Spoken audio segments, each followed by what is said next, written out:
इन दिनों हिमाचल में चुनाव के तुरंत बाद भाजपा कांग्रेस दोनों लड़ने में लगी हुई। भाजपा तो इतनी आतुर हो गई है कि कांग्रेस को सत्ता का हनीमून पीरियड भी नहीं मनाने दे रही। कांग्रेस की चुनावी घोषणा पत्र में दर्ज 10 गारंटियों के सहारे सुक्खू सरकार की बस करवाने पर उतारू हो चुकी है। जनता से जुड़े मुद्दों की बात ना तो हो रही है और ना ही कोई कांग्रेसी कर रहा है और ना ही भाजपा, बस एक दूसरे की गर्दन का नाप लेने में लगे हुए। इस माहौल में जनता का दम ही घुटता नजर आ रहा। चलिए खबर की शुरुआत करते हैं। भाजपा और कांग्रेस दोनों के ही पलड़ों में जनता के भार को नापते हैं। सबसे पहले बात करते हैं चुनावी घोषणा पत्र के वादों और बजट सत्र के दौरान होने वाले दावों की। सुक्खू सरकार ने अभी तक बजट पेश करना है तो इस पर कोई टिप्पणी नहीं की जा सकती, लेकिन हाल ही में सत्ता से विदा हुई भाजपा के सत्ताकाल के अंतिम बजट की बात करें तो ये साफ नजर आता है कि यहाँ तो बजट में ही कही गई बातें झूठी साबित हुई।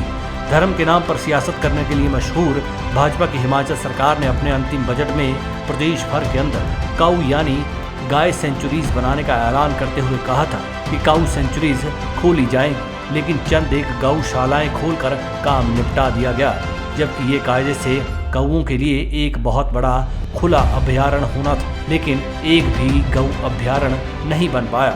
इसी बजट सत्र में भाजपा की सरकार ने ड्रोन प्रशिक्षण के लिए 4 स्कूल खोलने का ऐलान किया था। ड्रोन के जरिए युवाओं के लिए रोजगार का आसमान दिखाया तो गया, लेकिन एक भी ड्रोन प्रशिक्षण स्कूल नहीं बना।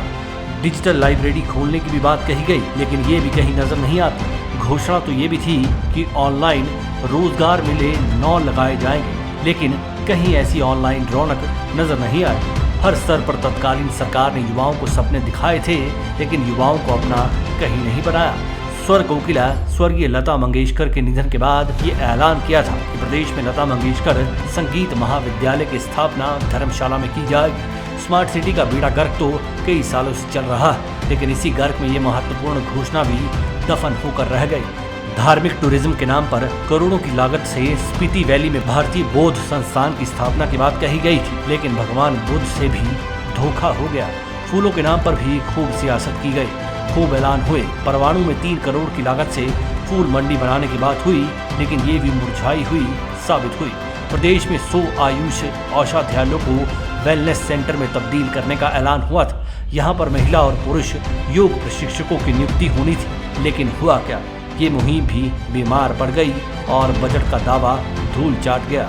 मधुमक्खी पालकों के लिए राज्य मधुमक्खी बोर्ड का गठन करने का भी ऐलान किया गया, मगर सरकार चली गई और मधुमक्खियों के ऊपर सरकारी लापरवाही की मक्खियां ही भिनभिनाती नजर आई। धर्मशाला में निजी पर्यटक बसों के लिए पार्किंग बननी थी, लेकिन बाहरी और अंदरूनी निजी पर्यटकों बसों को तो छोड़ी, धर्मशाला की लोकल टैक्सियों और प्राइवेट वाहनों के लिए भी कोई जगह नहीं दी गई।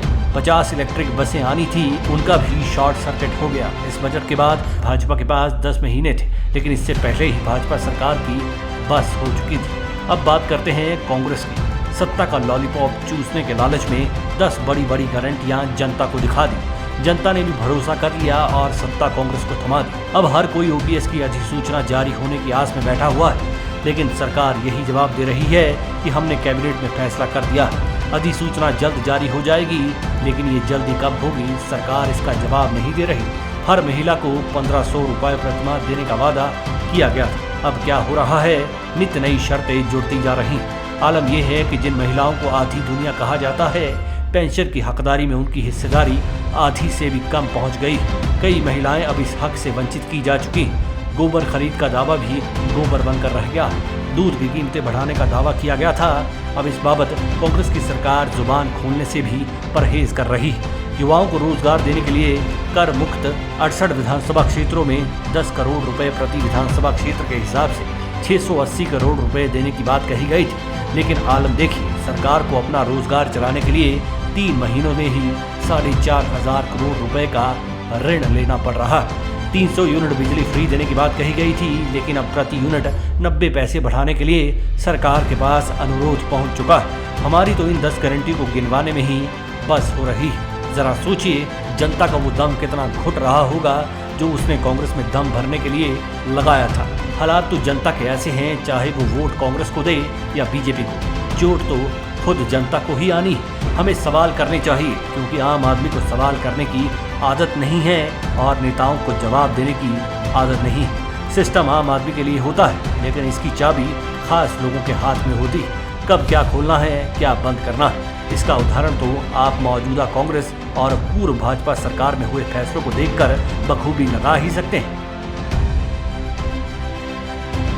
Udayveer Pathania, black and white news.